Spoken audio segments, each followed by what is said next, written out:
পরামর্শের ভিত্তিতে কাজ করার গুরুত্ব ও ফজিলত কতটুকু সেটি এখন আমরা জানবো ইনশাআল্লাহ। এ মর্মে সূরা সূরা সূরাটার নামই পরামর্শ। সেই সূরার ৪০ নম্বর আয়াতে বলা হয়েছে ফাআজরুহু আলাল্লাহ। আল্লাহ সুবহানাহু ওয়া তাআলা প্রতিদান দিবেন, নেকি দিবেন তাদেরকে। এর আগে কয়েকটি বৈশিষ্ট্য বর্ণনা করা হয়েছে মুমিনদের।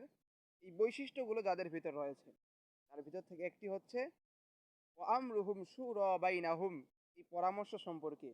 সেখানে এসেছে তারা তাদের যখন কার্যাবলী সম্পাদন করে, কাজ সম্পাদন করার সময় পরামর্শ করে কাজটা সম্পাদন করে। পরামর্শ এর গুরুত্বটা কতটুকু সেটি আমরা এই আয়াতটির দিকে একটু লক্ষ্য করি, তাহলে বুঝতে পারবো ইনশাআল্লাহ।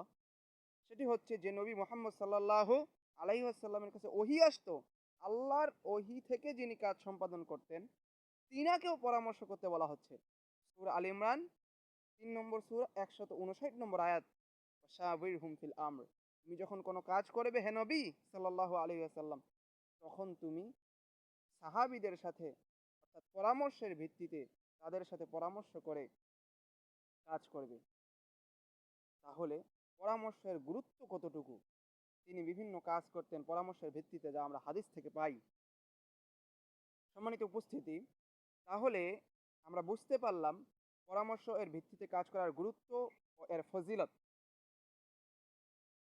অতএব আমাদেরকে পরামর্শ করে যে কোনো কাজ সম্পাদন করতে হবে।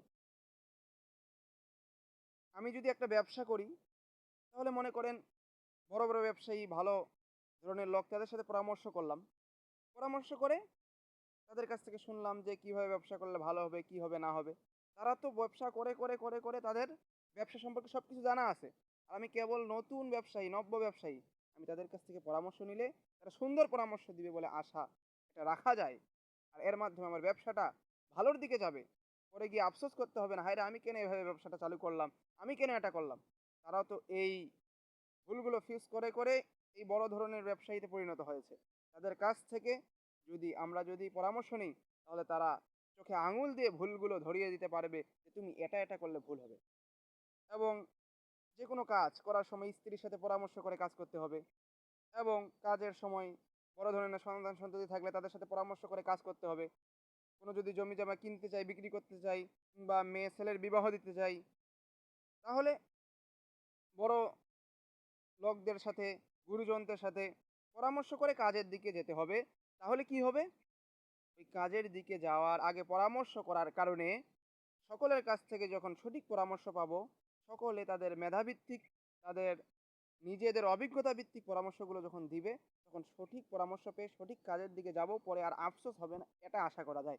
তাই আল্লাহ সুবহানাহু ওয়া তাআলা আমাদেরকে পরামর্শ করে সকল কার্যাবলী সম্পাদন করে নেকি হাসিলের তৌফিক দান করুক। আমিন। আসসালামু আলাইকুম ওয়া রাহমাতুল্লাহ।